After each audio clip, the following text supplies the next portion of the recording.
So this is the night of the 24th, and I stepped outside to take a look at the moon. Look how beautiful and brilliant it was. It was so cold though. I had on my boots and a really warm jacket, and I still was shivering when I came in. It's pretty chilly out. Yeah, my courtyard all lit up, and the beautiful moon. I don't know if it's in its full aspect, but it should be tonight or tomorrow night. And from what I understand, it's the full moon in Leo. And my moon sign is Leo, so I thought it was pretty cool, and I wanted to capture it. Yeah, just waiting for Imbolc. So what we're doing here is a little bit of Imbolc prep. Just pulling out the stuff that, as far as I know, these are not perennials. These are broccoli. So pull this stuff out.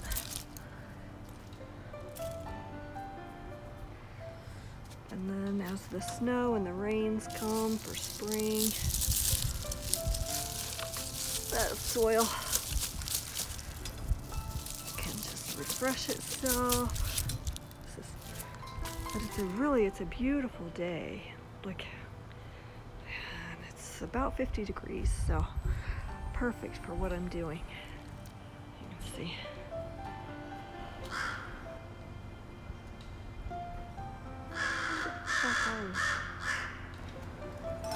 So we cleaned up our patio, partly because we had to, and partly because it's just a good seasonal thing to do in preparation for Imbolc. So let's take a look here. Oh, I still have more I need to do, but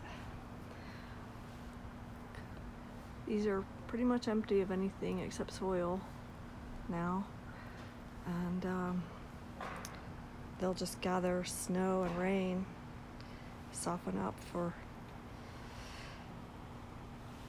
the spring, for seed to be planted. And Friday the 26th, as we approach Imbolc, and we wake up to this. It's really pretty. It's really cold.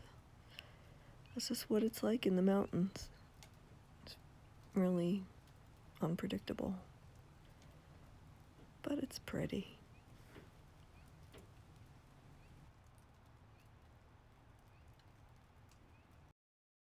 We are going to see Jesus Christ Superstar tonight at Denver Center. I'm very excited, but help me pick out what to wear. I really like that.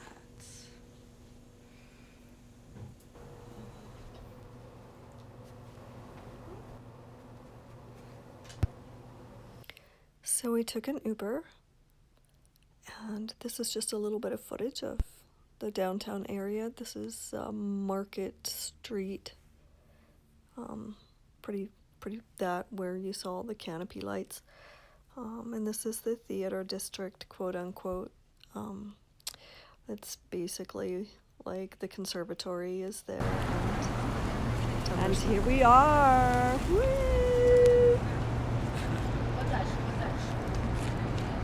Denver Center for the Performing Arts.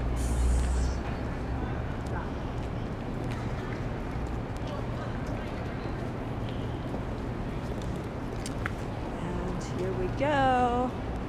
We are heading to the touring production of Jesus Christ Superstar 50th anniversary. And I am so excited. And I wound up dressing really casually, and I feel a little self-conscious, but you know,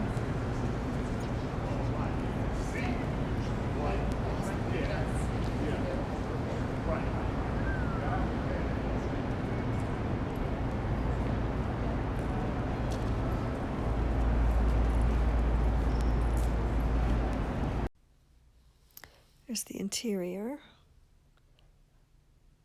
And as you can see, it was a pretty good crowd, good turnout. And this year, as opposed to last year, the audience was lively. The girl sitting next to Les was great. She was like me, just a maniac in her seat. I was thinking about the upcoming celebration of Brigid, Bride, and how it's actually really different than, excuse me, I'm having a beer, the spiritual traditions. That our Celtic traditions are really different from the spiritual traditions of the people of the book, Islam and Christianity, and Judaism. Those are gods of the desert, and for sure the terrain has to shape your experience of the divine. But as Brigid is approaching Imbolc in just a couple of days, I was thinking about fire and water and how those are also part of Christianity, became part of Christianity in, the baptism and the Holy Spirit, the idea that the Holy Spirit is fire and penetrates you in, or fills you with the flame of divine consciousness, and that is also associated with Pentecost is associated with the gift of tongues in evangelical traditions.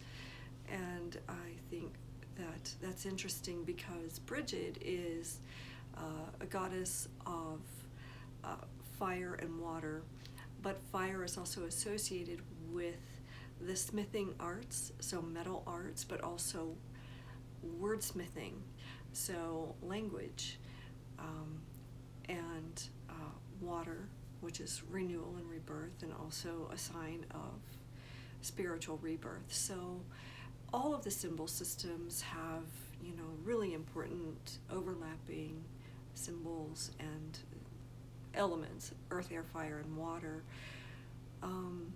Barbara Walker believes that these emerged as, spiritual elements because they were ways to dispose of the dead. So not only are they really crucial to living, earth, air, fire, and water, but they're also ways to dispose of the dead. So you can burn the body, throw them in the sea, or send them out in a boat, like King Arthur. You can sit them out in a boat and set them on fire, or bury them in the ground, or leave the bodies out for carrion to eat and devour. So again, all of these things just come together for me, and I hope that I never fall into religious dogma again, ever.